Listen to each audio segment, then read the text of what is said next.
Saya bukannya peminat bulu mata palsu tau. Saya tak suka pakai false eyelashes sebenarnya sebab satu sebab saya tak reti pakai. Satu lagi sebab saya sambut. Bila pakai false eyelash ni saya rasa macam ngantuk je 24 jam. Tapi saya terpersona dengan review-review dari TikTok yang pasal cluster lashes tu. Jadi saya beli. Saya beli banyak. Saya beli yang ni. Design sama ke dia?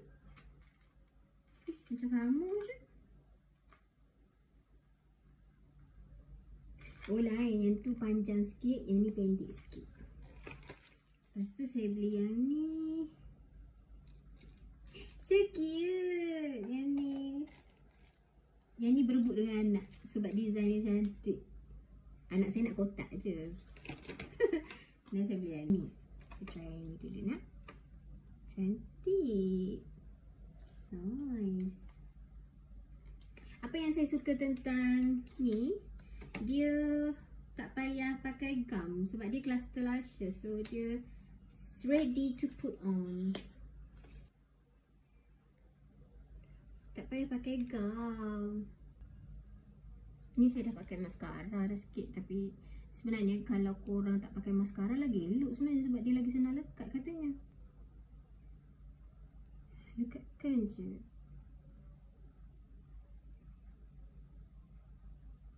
Oi, alamak.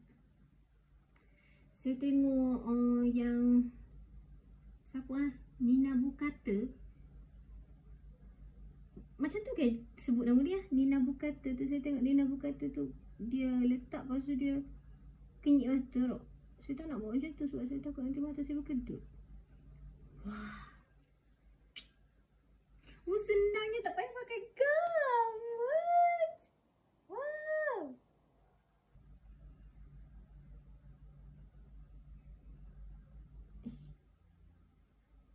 Apa yang bagusnya eyelash ni, korang boleh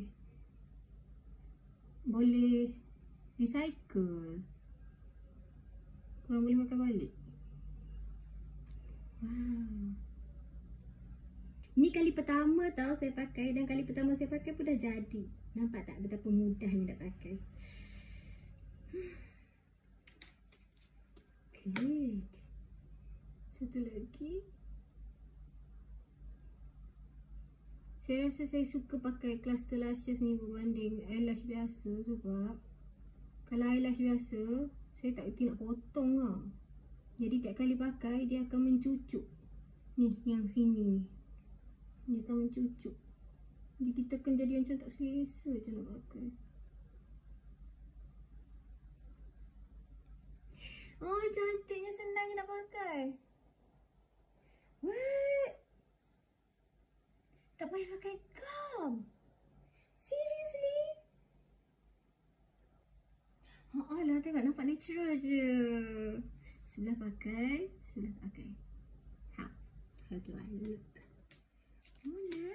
Tiap kali korang nak pegang dia kan, korang jangan terkena dekat bahagian gum tau. Korang pegang kat sini. Kat tengah-tengah tu. Sebab kalau korang pegang dekat gum tu, dia akan melekat dekat besi tu, jadi leceh korang nak pakai. Oops.